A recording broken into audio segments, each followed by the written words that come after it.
আসসালামু আলাইকুম। আজকে চলে যাচ্ছি আমি আমার আন্টির বাসায়। আমি গাড়িতে উঠে পড়েছি। আমি এত শর্ট আমি শর্ট কিছু ক্লিপ নিচ্ছিলাম।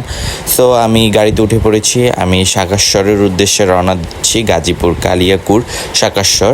সো আমি এসে এখানকার কিছু হালকা হালকা ভিউ আপনাদেরকে দেখাচ্ছি। আমি অনেক মজা লাগতেছিল আমার, কারণ ঈদের মধ্যে আমার সবসময় শাকাশ্বর গেলে অনেক মজা লাগে। সো আমি এসে পড়েছি। আমি আমার কাজিনদের গাড়িতে উঠে আমরা আবার বেরিয়ে গিয়েছি ঘোরার জন্য। এটা হলো ছোট্ট ফারহান, যে অনেক দুষ্ট আর কিন্তু আমার সাথে অনেক ভালো আর অনেক সুইট। এগুলো হলো আমার প্রত্যেকটা কাজিন, আমরা সবাই খালাতো ভাই ব্রাদার। সো আমরা বেরিয়ে কিছু ভিডিও টিডিও নিলাম, ছবি টবি তুললাম। আর আকাশের ওয়েদারও ভালো ছিল। প্লাস আমরা গিয়েছি গাজীপুর বসুন্ধরা, গাজীপুর কালিয়াকুর একটা বসুন্ধরা আছে ওইখানে।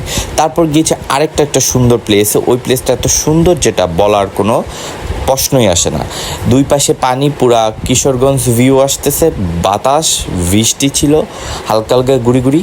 সো সব কিছু মিলে একদম পারফেক্ট। আমার কাছে অনেক ভালো লেগেছে। আপনাদের কাছে কেমন লেগেছে এটাও আমাকে জানাবেন।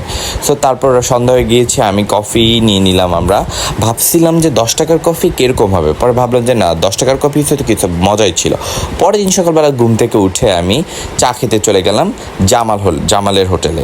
সো তারপর বেরিয়ে গেলাম আরেকটু, যে বৃষ্টি নামতেছিল। তারপর আমরা আরেকটা জায়গায় আমাদের দাওয়াত ছিল, ওইখানে চলে যাচ্ছি রেডি হয়ে। তো যাওয়ার সময় মখেশ বিল হয়ে, গাজীপুর কালিয়াকুর মখেশ বিল হয়ে আমরা যাচ্ছিলাম।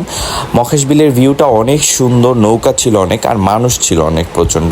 সো আমি এসে পড়েছি আমাদের যেখানে যাওয়ার কথা ছিল, কালিয়াকুরে।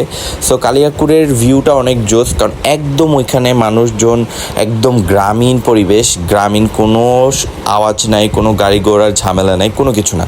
সো আমি ফারহানকে নিয়ে নদীর পাড়ে যাচ্ছিলাম। সো আমাদের দুপুরের টাইম হয়ে গেছে, লাঞ্চের টাইম হয়ে গেছে। খাবারগুলো অনেক মজা ছিল, যেটা বলার বাইরে। তা আমি খাবারের ভিডিও নিতে পারিনি। তারপর আমি চলে যাচ্ছি আমার একটা নানুর বাসায় চলে যাচ্ছি। সো নানুর বাসারা ওনারা অনেক আগে থেকেই ওনার প্রভাবশালী। সো ওনাদের বাসাটা এরকম মাটি দোতলা বাসা। তারপরের দিন ওই দিন আর আমি বাকি ভিডিও করতে পারিনি। তারপরের দিন চলে যাচ্ছি আমি আরেকটা বাগান বাড়ি, আমার আরেকটা ভাইয়ার বাগান বাড়িতে, বকুলতলা নিবাস। সো এই বাসাটা আরও জোস, আরও সুন্দর, কারণ এই বাসাটা অনেক সুন্দর করে ভাইয়া নিজ হাতে ডিজাইন করে, ডিজাইনারদেরকে দিয়ে নিজ হাতে নিজের থেকে বাসাটা তৈরি করেছে। সো বাসাটার মধ্যে আমরা যাওয়ার পরে অনেক বৃষ্টি ছিল, যে রাস্তায় অনেক বৃষ্টি ছিল, যাওয়ার পরে একটু কমেছে।